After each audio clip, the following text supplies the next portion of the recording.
All right, welcome back to the channel, everyone. Hopefully you guys are having a great rest of your day, start to your day, whatever time it may be. And in this video, I am gonna be giving you guys an update on the Shelby Gt350. It's been about 2 weeks since I've made a video on the Shelby, and I owe you guys an update video on exactly what's going down. If you guys are excited for the build, feel free, drop a like in the vid, subscribe to the channel, turn those post notifications to stay up to date, because quite a few things are going to be happening in the next, I'd say, month or so, because we are getting ready for Texas 2K. It's almost that time already. Time is flying, ladies and gentlemen. It was just December. Now it's about to be February.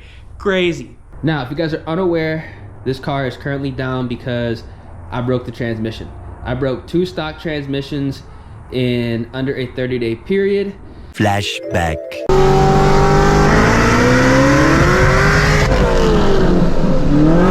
Oh my God, no, I didn't. I think I just fucking broke it.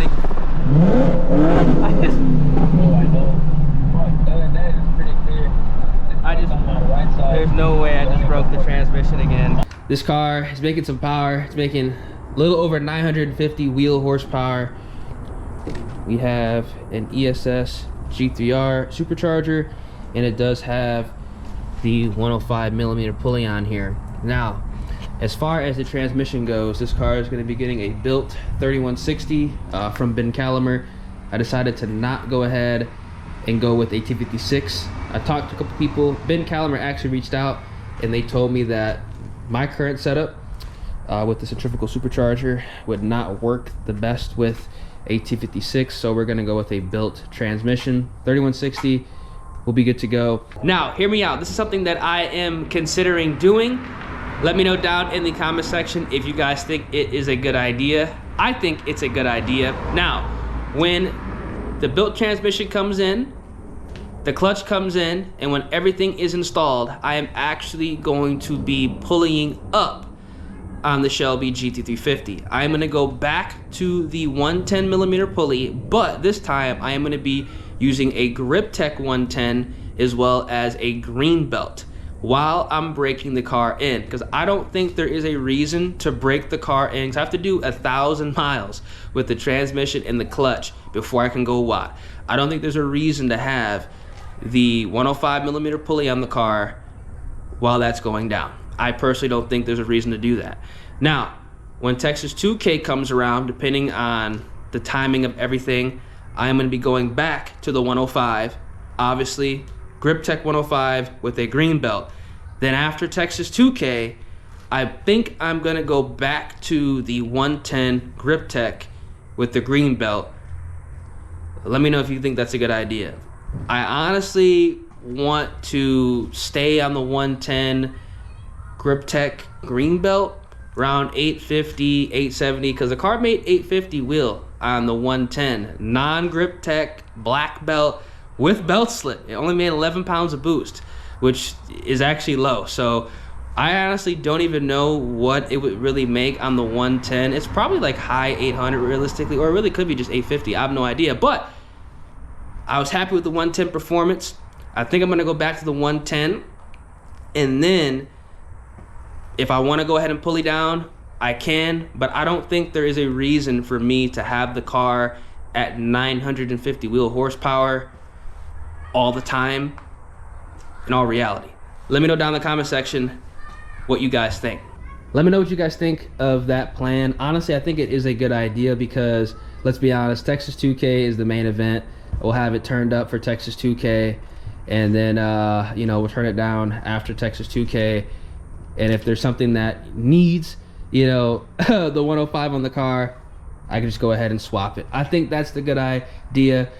Now, I am gonna have to go ahead and upgrade, not really upgrade, but well, technically I definitely need to upgrade, but I need to replace the tires. These ET Street R's are shot.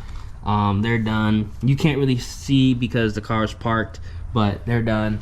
Gonna upgrade the tires. This car on this pulley combo doesn't hook at all. On the 110, you know, for the most part, if the road was good, it was hooking. So that's just gonna be the plan that I'm gonna go with for right now. So when the car is back up, it's gonna be on the 110 Grip Tech green belt for Texas 2K. It's gonna go back on the 105 Grip Tech green belt, and then after Texas 2K, gonna put it back on the 110, and you know, we'll turn it up if, you know, a meet calls for it. But you know, I'm trying to make it seem like 850 is a bad number. Like, it made 850 on the 110 with belt slip. That's a lot of power, like, no cap. I don't even know what it really makes without belt slip. I'm gonna dyno it on the 110 Grip Tech green belt. I wonder if it's gonna make like high 8. It realistically might make like, let's say at worst, let's say it makes like 860 or something like that. That's still a lot of power, you know what I'm saying? That's still mid 5, 60 to 130, high 4s, 100 to 150. Already went ahead and did that on the 110 with the regular ESS pulley and the black belt. So, you know, we'll see, y'all. I think that's going to be the plan of attack for this car going forward. And then obviously, you know, if I want more power, we are going to have to go ahead and do a built short block, because I'm not going to go past the 105 stock motor. I'm just not going to do it. I said I was going to go to the 100, but I don't think that's a good idea, guys. I actually don't think that's a good idea. We're going to wait till we get a built short block in here, and then well, then we can go like to the 98 rib and really make some power. It's kind of crazy. I'm trying to downplay an 850 horsepower car right now. What has the internet done? Man, it's insane. 850 horsepower, like, everybody's gonna be like, that's slow, but hey man, look, that's a lot of power. That is a lot of power.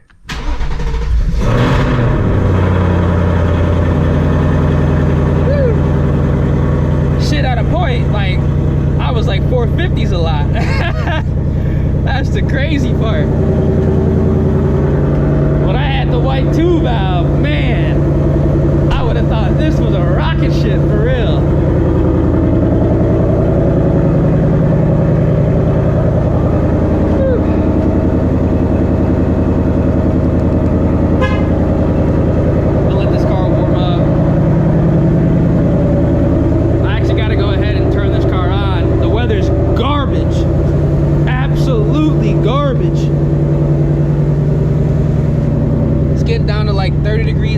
It sucks, y'all. Make sure y'all are staying warm.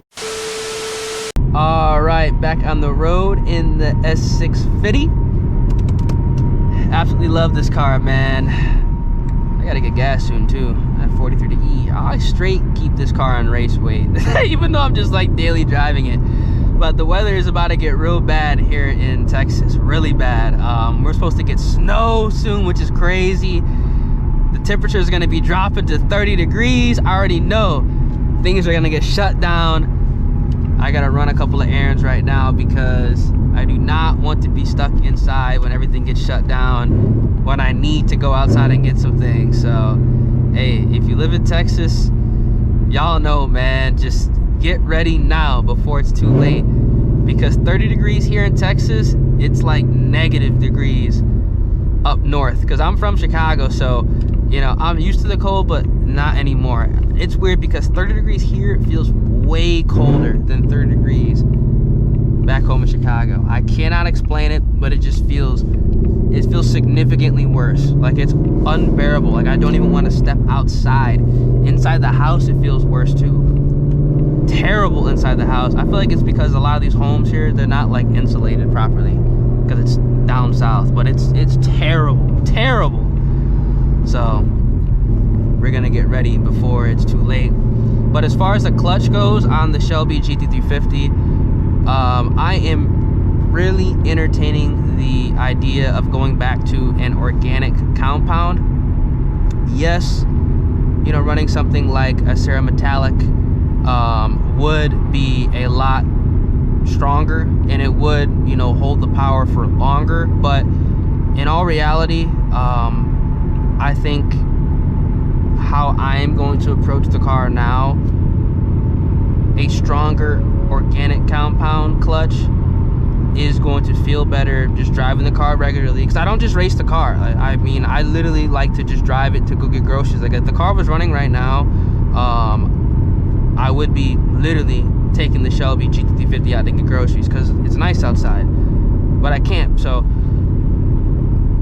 highly thinking about going back to an organic compound. That stock clutch lasted a long time too. It really did, but I think a stronger organic compound is just gonna be, you know, the route I'm gonna take, even with a built transmission that can hold a cerametallic or like even a carbon fiber compound clutch. I think the Fat House RPS triple, I believe it's a carbon fiber compound. Let me know down in the comment section what you guys think. That clutch is also an option. I'm either gonna go with that, go all out and go with that Fat House clutch, or I'm just gonna go with a stronger organic compound, because I know Spec makes a super street clutch that is supposedly supposed to be able to hold 940 plus foot-pounds of torque, and it's an organic compound, which is actually really interesting. I mean, that's way more torque that I would make even with a built motor and twin turbos, realistically.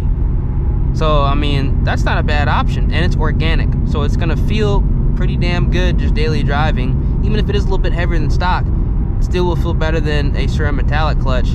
And worst case scenario, the clutch would fail and it would essentially save the transmission. So that's kind of the thought process I'm having right now. And the approach that I'm going to be taking going forward, it's like I'm not going to have a car at 950 24/7. There's absolutely no point. You know what I'm saying? Because, you know, that's a lot of horsepower. 850, the car did exactly what it was supposed to do and more. If I need to turn it up to 950, just switch out the pulley and the belt. You know, I know how to do it in the garage, so it's not going to be that big of a deal. Like if there's a meet that everybody's going to be, you know, 1,000 plus at, okay, then I'll just go ahead and put the 950 wheel horsepower pulley. I'll just have to drive. But, you know, just for like a regular meet, because usually the cars at the meets are like 8 to like 900, 950. I want to be able to get runs. So, put that 110 back on, and yeah. We gonna be vibing with the 110. And then when that built motor comes, woo, you put that 8 rib setup, 15% lower at 95. I don't even know how much that's gonna make. Man, what do we got going on up here? Somebody was acting a fool in a school zone? Come on, y'all.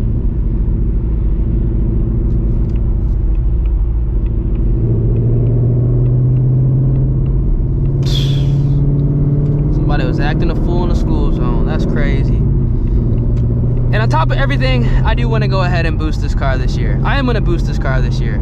So, you want to focus some more on the S650. Need to get headers for this car. Need to get the fronts back for this car. Not the bias plies. I ain't running no more bias plies. Fuck that.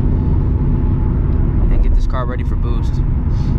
Because I do enjoy this car. You know, just racing this car NA and just driving it, it just makes me enjoy it even more. Every time I get back in this car, I'm like, damn, this thing is badass. I'm so glad I kept the MT82. I really am. That guy scared me. I really am glad I kept the MT82. This thing is just so fun to drive, and like racing it too, you know, it's fun to drive. Solid, rock solid car. Thinking about getting a new Mustang, or your first Mustang, S650 on top for real. All right, later in the day, back at the casa. Hopefully you guys enjoyed the video. Want to give you an update on the Shelby Gt350 and what's going down. Built 3160, new clutch, we'll be good to go. Hopefully we'll have the car back middle of next month, but in all reality, as long as everything is done, fully broken in before Texas 2K, I'm cool with that as well, man. You can't rush these type of things for real. So if you guys enjoy, feel free, drop a like in the vid, subscribe to the channel, turn on those post notifications to stay up to date. I'm gonna catch you guys in the next one. Deuces.